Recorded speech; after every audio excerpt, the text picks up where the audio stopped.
1976년 미국 펜실베니아에서 태어났습니다. 그런데 태어났을 때 종아리에 뼈가 없는 거예요. 긴급히 수술에 들어가서 무릎 아래 양 다리를 절단을 해야만 했습니다. 생애 최초 역경을 맞이한 것입니다. 그런데 그녀는 이 역경에 굴복하지 않았습니다. 이 역경에 무너지지 않았습니다. 장애인이라는 불리한 조건을 그녀는 오히려 기회다라고 생각을 했습니다. 1996년 세계 장애인 올림픽 애틀랜타에서 있었는데요. 이 패럴림픽에서 1등을 한 것입니다.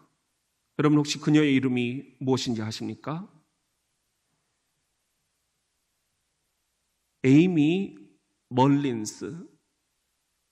그녀는 이 1등을 하고서 기자의 즉석 인터뷰를 받게 됩니다. 어떻게 그런 장애를 극복하셨습니까? 역경을 이겨내고 성공할 수 있었던 비결이 무엇이죠? 그녀는 말합니다. 문제는 역경을 겪느냐 마느냐가 아니다. 무엇을 겪든 그것을 얼마나 현명하게 마주하느냐가 중요한 것이다.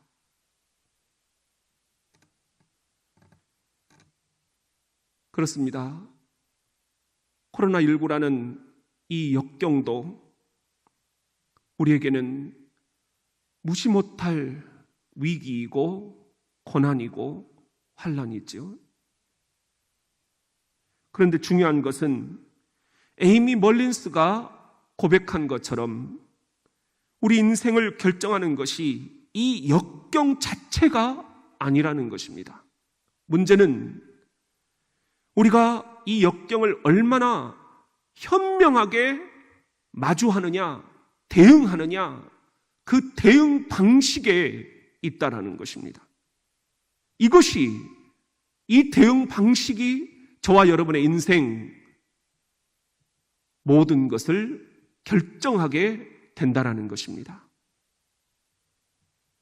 이렇게 우리 인생이 갖가지 역경에 어떻게 효과적으로 그리고 끈질기게 그리고 지혜롭게 대응하느냐, 이런 것을 이야기할 때 요즘 가장 많이 회자되는 말이 있습니다. 현대 심리학자들의 말인데요. 회복 탄력성, 영어로는 resilience라는 것입니다. 이 회복 탄력성이라는 말을 우리나라에서 처음으로 쓰신 분은 연세대학교의 심리학 교수인 김주환 교수님입니다. 이분은 직접 회복 탄력성이라는 책을 쓰기도 하셨습니다. 이 책을 보면은 저와 여러분에게는 역경을 만나면 움츠렸다가도 이내 다시 용수철처럼 튀어오르는 탄력성이 있다라는 거예요. 용수철처럼 다시 튀어오르는 이런 회복 탄력성을 창조주 하나님께서 우리들의 영혼에 본능적으로 심어주셨다라는 것입니다. 하나님의 DNA가 용수철처럼 튀어오르는 하나님의 DNA가 하나님의 형상대로 지음받은 저와 여러분에게, 자녀들에게 있다라는 것입니다. 저녁이 가면 다시 아침이 오듯이, 밤이 가면 다시 낮이 오듯이, 겨울이 가면 다시 봄이 오듯이, 꽃이 지면 다시 꽃이 피듯이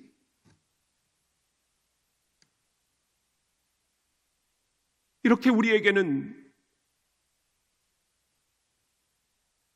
회복 탄력성이라는 것이 이 내면의 마음의 근육으로 존재하고 있다라는 사실입니다. 작년에 서울 온누리교회 회복축제에 참석을 했는데요. 미국에서 오신 강사님인데 박성심 목사님의 사모님인데 상담학 박사셨어요. 이분이 가정사역, 목회상담을 전공을 하시면서 느낀 게 있어서 우리나라에 소개를 해주신 책이 있습니다. 그것이 바로 회복 탄력의 정체성이라는 이 책이에요. 근데 이분이 여기서 하시는 이야기가 있습니다. 뭐냐 하면 하나님의 형상대로 지음받은 우리 그리스도인들에게는 지울 수 없는 정체성이 있다. 그리스도인이라면, 우리에게는 하나님의 자녀라면 용수철처럼 튀어오르는 회복 탄력성의 이 정체성이 내재되어 있다라는 것입니다. 이것을 말하지 않고 그리스도인을 말할 수가 없다. 이렇게 얘기를 합니다. 사랑하는 성도 여러분, 저는 그때 깨달았어요. 사실 알고 보면 성경의 수많은 믿음의 영웅들도 하나같이 역경 앞에서 무너지지 않고 용수철처럼 다시 튀어오르는 회복 탄력성의 상징들이었습니다. 수많은 성경의 메시지가 또한 용수철처럼 다시 튀어오르는 회복 탄력성의 메시지 아닌가요? 오늘 본문도 바로 회복 탄력성과 관계가 있습니다. 우리 같이 한번 따라해 봅시다. 영광로 불같은 날이 이르리라. 저는 말씀 준비를 하면서 깜짝 놀란 게 있어요. 1절 말씀, 만군의 여호와가 이르노라. 보라, 영광로 불같은 날이 이르리니 교만한 자와 악을 행하는 자는 다 지푸라기 같을 것이라. 그 이르는 날에 그들을 살라 그 뿌리와 가지를 남기지 아니할 것이로되. 여기 보면은 영광로 불같은 날이 이를 것이다. 그런 예언의 말씀이 있어요. 어제 기준으로 현 상황 관련해서 세계 지도가 발표가 됐더라고요. 그림으로 보니까는 아주 빨갛게 불이 타고 있어요. 오늘 본문 말씀처럼 영광로 불같지 않습니까? 전 세계 204개국으로 영광로 불처럼 번지고 있습니다. 거의 모든 나라입니다. 전 세계 코로나 확진자가 60만 1,417명, 사망자는 27,444명, 치사율이 4.45%입니다. 미국은 지금 그 숫자가 중국을 넘어서 버렸습니다. 오늘 본문과 같은 이런 말씀이 오늘 우리들의 가슴에 진실하게 전해지기를 소망합니다. 보라, 영광로 불같은 날이 이르리니. 이게 보통 일이 아니구나. 하나님이 지금 우리들에게, 우리 인류에게 주시는 강력한 메시지가 이 코로나 속에 깃들어 있구나. 이것을 우리가 읽어내지 못하면 우리는 다 눈뜬 소경이 되겠구나. 실은 회복 탄력성이라는 말을 제가 최초로 접한 것은 군에 있을 때 행복 플러스 그 프로그램을 이제 개발을 하면서 긍정 심리학을 우리나라에 최초로 소개하신 우문식 박사님을 찾아뵌 적이 있어요. 근데 그분이 소개해 주신 책이 있습니다. 번역하셨더라고요. 회복력의 7가지 기술이라는 거예요. 이분은 그냥 resilience, 이 영어를 회복 탄력성이라는 말보다는 회복력, 그 말 그대로 쓰는 게 좋지 않나 그런 생각을 갖고 계신 분이었어요. 아무튼 이분이 옴기니에 말해서 이런 말씀을 하십니다. 회복력은 역경을 극복하는 힘이다. 회복력은 내면의 심리적 근육을 단련시켜주는 소중한 도구이다. 우리를 소진시키는 힘겨운 문제를 해결하고 질병을 이겨내고 원만한 결혼 생활을 유지하고 국가적 재난을 겪었을 때에도 꿋꿋하게 살아갈 수 있게 해주는 요인, 그것이 바로 회복력이다. 현 상황, 코로나19 같은 이런 국가적 재난을 이분이 미리 내다보신 것처럼 이때에 우리들에게 뭐가 필요하냐? 회복력. 다른 분들이 얘기하는 회복 탄력성, 영수철처럼 다시 튀어오르는 힘, 이것이 우리들에게 필요하다. 그렇게 예방주사를 놓고 계시는 거예요. 6주째 우리 성도들에게도 지금 가장 필요한 단어가 이 회복 탄력성, 회복력이라는 이 단어가 아닐까요? 이 책에 보면은 회복력, 회복 탄력성을 강화시키는, 높여주는 7가지 기술이 나옵니다. 그 가운데 제가 가장 주목하고 있는 것은 현 상황에 대해서 정확한 사고를 할 수 있어야 된다는 것입니다. 그냥 막연하게 긍정적인 사고를 요구하는 게 아닙니다. 정확하게 현 상황을 꿰뚫어 볼 수 있는 사고, 생각의 힘이 필요하다는 거예요. 그렇습니다. 이 코로나19 신종 바이러스에 하나님께서 우리에게 주시는 음성은 무엇인가?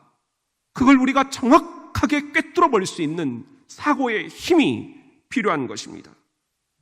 하나님의 뜻이 지금 이 상황에서 무엇일까요? 말라기 4장 1절에 보면 만군의 여호와가 이르노라 보라 영광로 불같은 날이 이르리니 교만한 자와 악을 행하는 자 다 지푸라기 같을 것이라. 교만한 자와 악을 행하는 자들이 바로 하나님께서 보실 때에 너무너무 지금 마음이 아프시다라는 거예요. 우리 인간의 이기심, 우리 인간의 탐욕, 우리 인간의 무지, 그래서 교만하고 그래서 악을 행하고 이런 것들은 다 지푸라기처럼 하나님께서 날려버리시겠다라는 것입니다. 이것을 현대어 성경에서는 온 세상의 주인이신 여호와께서 말씀하셨다. 그러므로 보아라, 나의 분노가 횃불처럼 타오를 것이다. 그날에는 교만하고 악한 마음을 품고 나를 멸시한 자들이 모두 검불처럼 타버릴 것이다. 그날에는 가지와 뿌리도 남기지 않고 태우는 불꽃처럼 그들을 말끔히 태울 것이다. 모두 검불처럼 태워버리시겠다라는 거예요. 교만하고 악을 행하고, 이 현대어 성경에는 하나가 더 있죠. 나를 멸시하는 자들. 얼마나 하나님이 지금 멸시를 당하고 계십니까? 여러분, 우리는 두려운 마음으로 이 시간 가정 예배를 드려야 되겠습니다. 자녀들에게 진정 가르쳐야 될 것을 가르쳐야 되겠습니다. 교만하지 말아라. 악을 행하지 말아라. 하나님을 절대로 입으로라도 생각으로라도 멸시하지 말아라. 하나님이 검불처럼 태워버리실 것이다. 사랑하는 성도 여러분, 현 상황에 대한 정확한 사고가 이 회복력, 영수철처럼 튀어오르는 회복 탄력성의 핵심 기술이라는 거예요. 어디에서 이 국가적인 재난이 초래되었는지, 그것은 우리가 교만과 악을 행하고 하나님을 멸시하기 때문이다.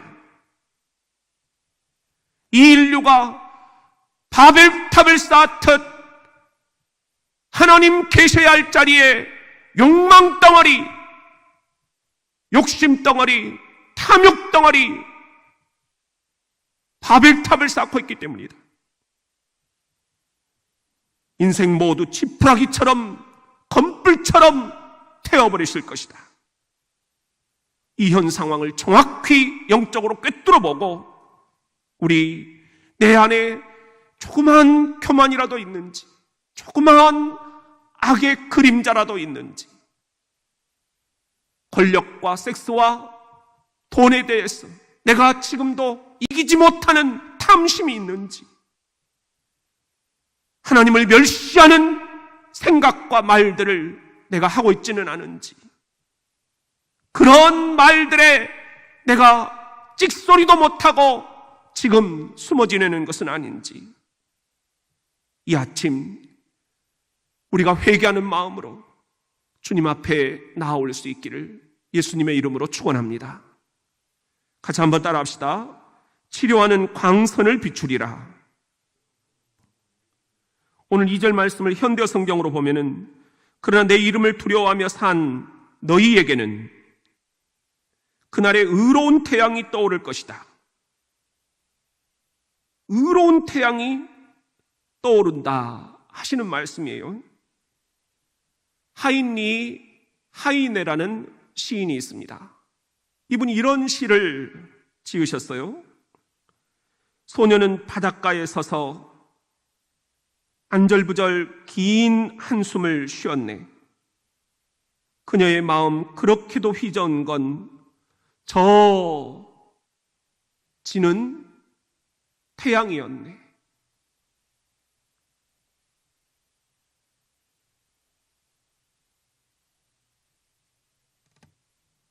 나의 소녀여, 슬퍼 마시라.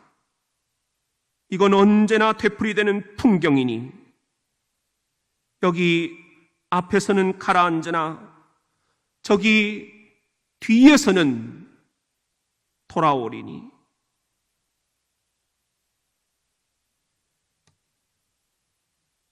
지는 석양이 있듯이 뜨는 태양이 있다라는 것입니다.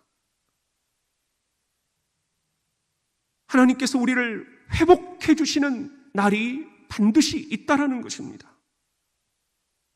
그런데 이 의로운 태양이 아침에 떠오르면 그 태양에서 뭐가 발사가 된다라는 거예요. 2절 말씀을 다시 보면은, 내 이름을 경외하는 너희에게는 공의로운 해가 떠올라서 뭐죠? 치료하는 광선을 비추리니. 치료하는 광선을 비추신다는 거예요. 바로 이런 광선이 아닐까요? 이건 제가 목양실에 소장하고 있는 그 사진인데요.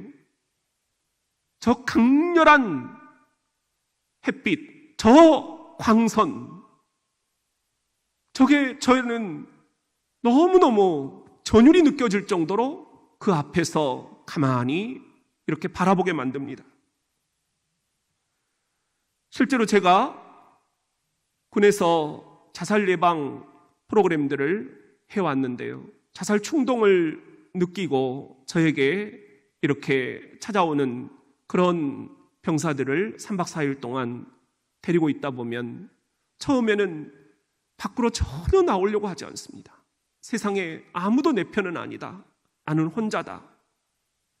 너무 그런 생각의 터널 속에 갇혀 지내요. 그런데 제가 아침 산책을 하기 위해서 그 전방 철책길, 그 개울가를 같이 이렇게 데리고 나가봅니다. 아침에 떠오르는 태양을 바라보면서 우리 잠시 기도할까? 그러면 종교를 떠나서 모두가 다 그 태양을 바라보면서 두 손을 모읍니다. 그런데 이게 3박 4일이 지나면 어느 순간 마지막 날에는 얼굴빛이 변해 있는 거예요. 바깥이 이렇게 아이들에게 중요한 체험이구나. 아침 해, 그 떠오르는 태양을 바라보면서 기도하게 하는 게 정말 중요한 치료제구나. 여러분, 실제로 정신의학 전문가나 심리치료 전문가들도 우울증 환자에게 처방하는 방법이 하루에 햇빛을 30분만 쐬어라, 그것이 치료약이다, 그렇게 얘기를 하고 있어요.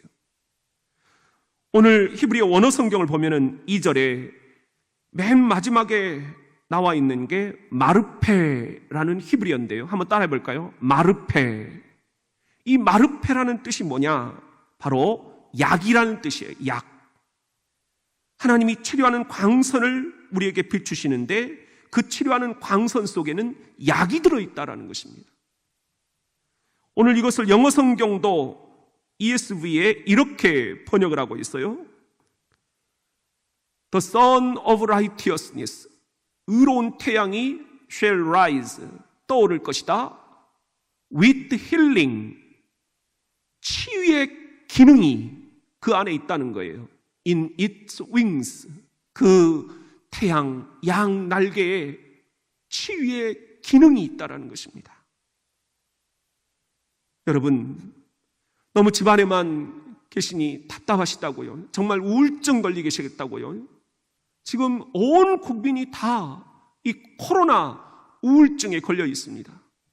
이것을 지금 전문가들은 코로나 블루 현상이라고 그렇게 얘기를 하더라고요.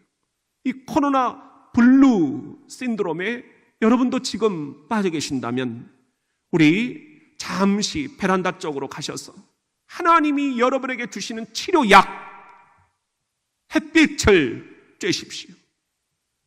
아니, 여러분들이 허락되신다면 가까운 집 앞에 나가셔서 30분이라도 매일 하나님이 주시는 치료약, 떠오르는 태양을 마주 보십시오.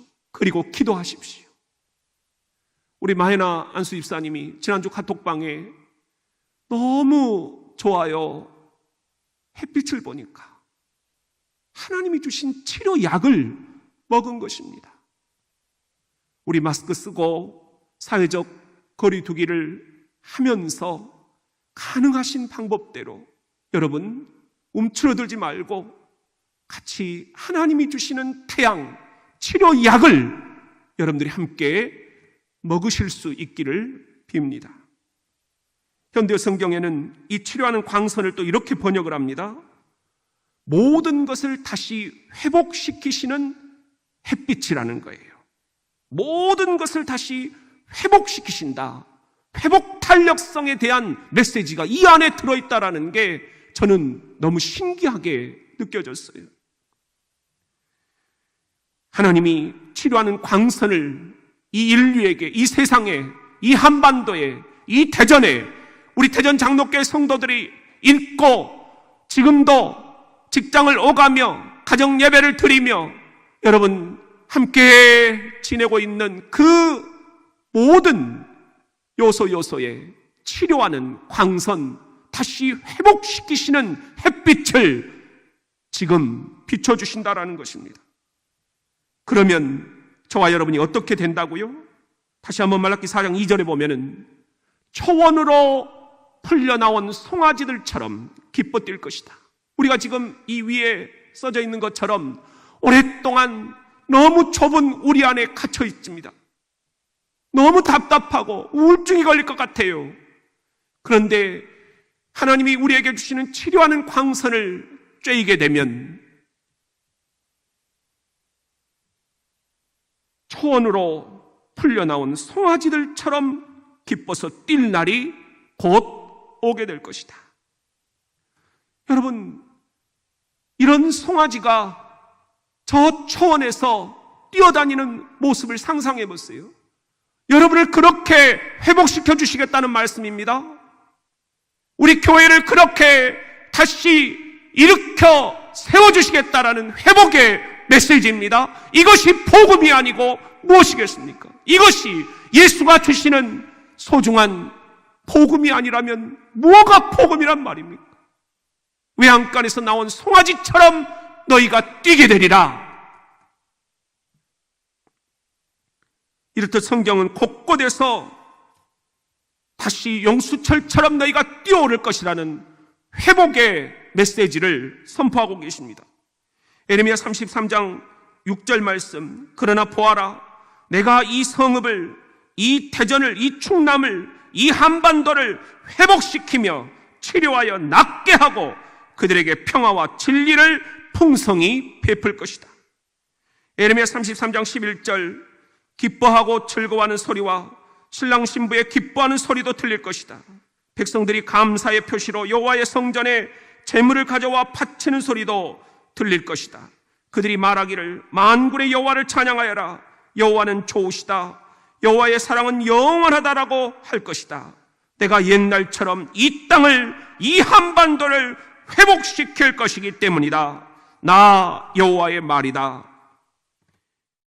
에스겔 36장 6절에 보면은 그러므로 너 사람아, 너는 이스라엘 땅이 회복될 것을 선포하여라. 산과 언덕들에게, 시냇물과 골짜기들에게 해방의 소식을 이렇게 전하여라. 주 여호와가 말한다. 너희가 더 이상 조롱과 수치를 당하지 않을 것이다. 한국교회야, 너희가 더 이상 조롱과 수치를 당하지 않을 것이다. 이제까지 세계 만민에게 조롱과 수치를 받아온 너희들을 위해 내가 질투와 분노를 내뿜겠다. 그러면 내 분노를 이제 그 모든 민족들이, 이 한민족들이 깨닫게 될 것이다. 믿지 않는 이들이 깨닫게 될 것이다. 그러게 코로나19 6주째, 현 시점에서 우리들에게 가장 필요한 것은 우리를 회복시켜 주시라는 간절한 기도들입니다. 우리 그런 마음으로 성경에 나오는 회복의 기도를 같이 한번 드려봅시다. 시편 126편 4절 시작. 여호와여, 마른 땅에 시냇물이 흐르듯이 우리를 다시 회복시켜 주소서. 시편 85편 4절 시작. 우리 구원의 하나님이여, 우리를 회복시키소서.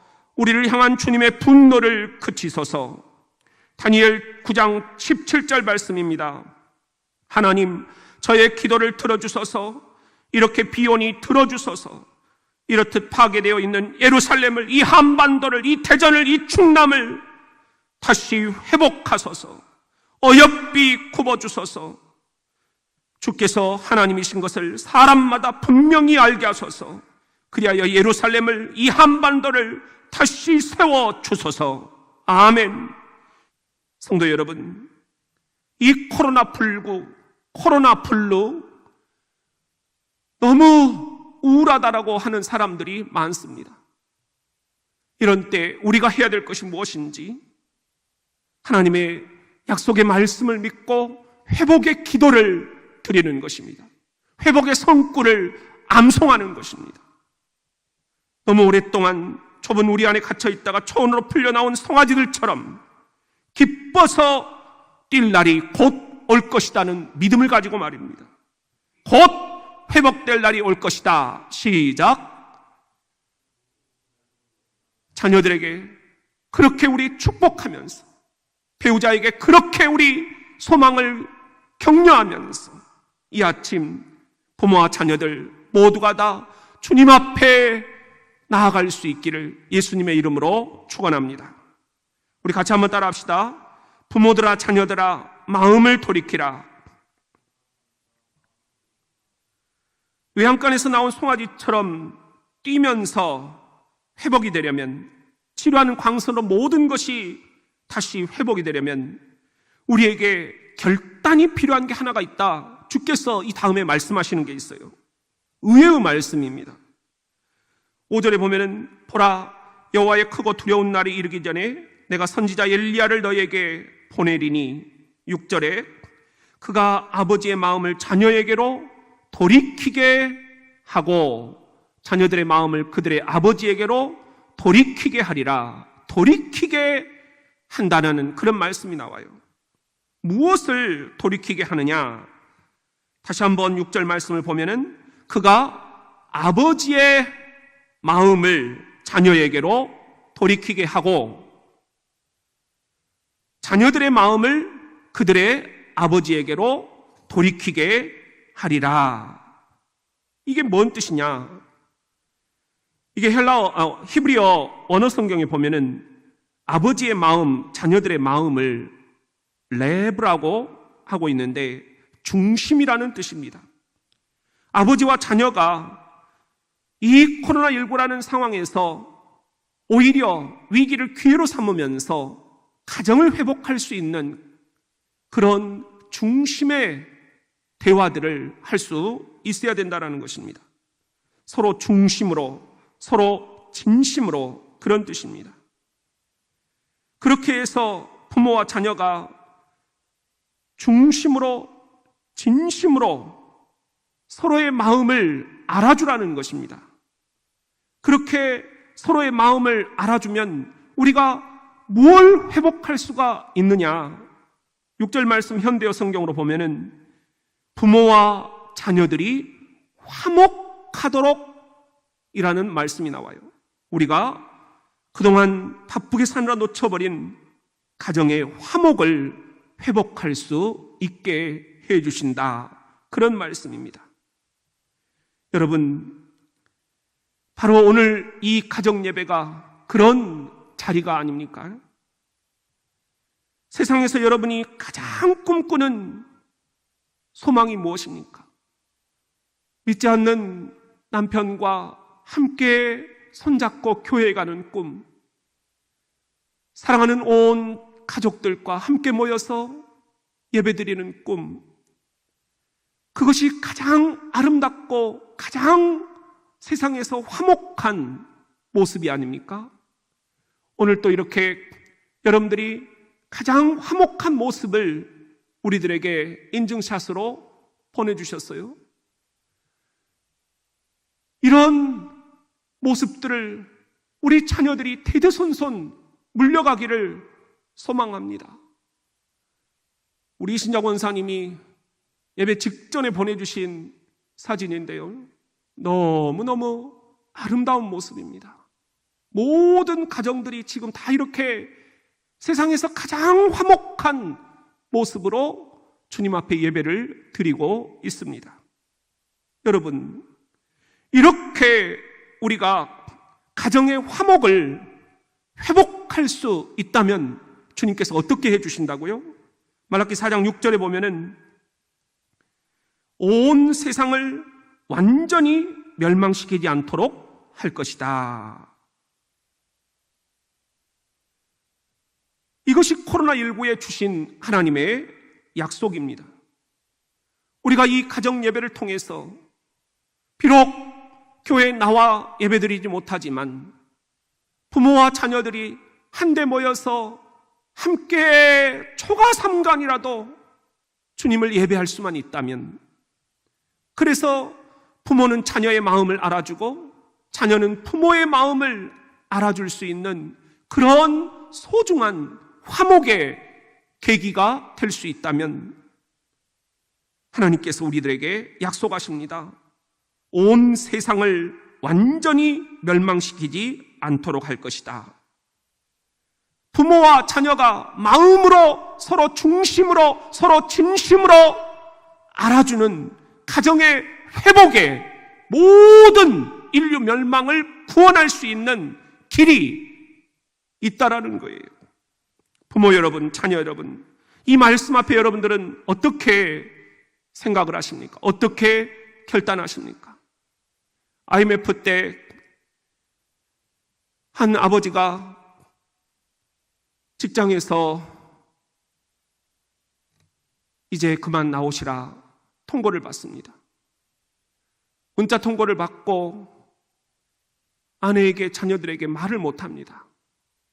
똑같이 아내가 싸준 도시락을 들고서 전철을 타고 이쪽 끝에서 저쪽 끝까지 몇 번을 왔다 갔다 합니다. 멍하니 전철 저 건너편 위에 있는 홍보물들을 보면서 나는 이제 어떻게 살아야 하나.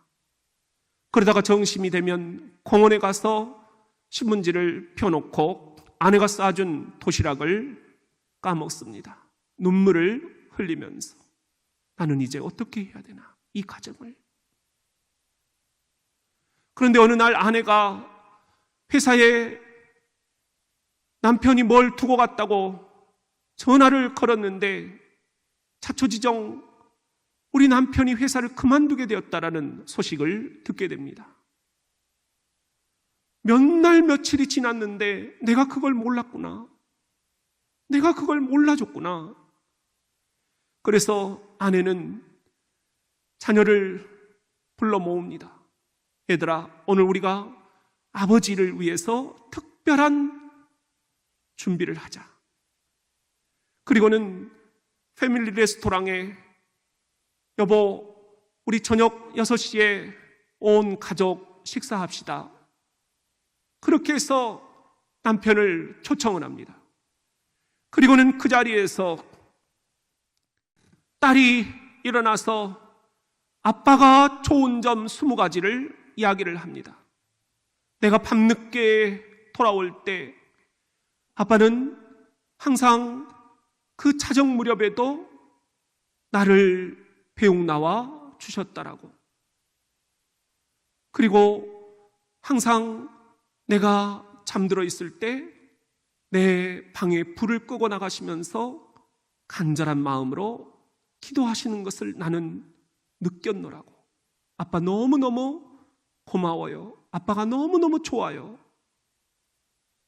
그리고는 이제 아들이 일어나서 아빠에게 고마운 점 20가지를 이야기를 합니다. 아빠, 내가 화분을 깼을 때 아빠는 너 괜찮니? 저부터 걱정해 주셨어요. 제가 대학에 떨어졌을 때 아니야, 인생은 여러 번 실패를 해봐야 다시 일어설 수가 있는 거야. 너무너무 고마웠어요. 그리고 이제 아내가 일어나서 당신이 좋은 점, 고마운 점 20가지를 얘기합니다. 여보, 내가 음식을 잘 못하지만 언제나 이거 괜찮은데 맛있게 먹어줘서 고마워. 주일날이면 정말 억지로 가는 거 아닌가 싶은데도 항상 당신이 그랬지. 나는 당신 손잡고 교회 가는 게 세상에서 제일 큰 낙이야. 일주일에 이 시간만 기다려. 여보, 나는 당신이 그때 너무너무 고마웠어요. 남편이 그 자리에서 벌떡 일어섭니다. 그리고는 패밀리 레스토랑 화장실로 달려갑니다. 변기통에 얼굴을 쳐박고 엉엉엉엉 통곡을 합니다. 하나님, 나에게 이런 가족들이 있는데 내가 몹쓸 생각을 할 뻔했습니다. 나 정말 죽으려고 했습니다. 내가 너무 억울합니다. 내가 너무 속상합니다. 그러나 하나님, 이 가족들이 있는 한 저 다시 일어서겠습니다. 포장마차를 해서라도 다시 일어서겠습니다. 예수의 이름으로, 예수의 이름으로 나 일어서리라.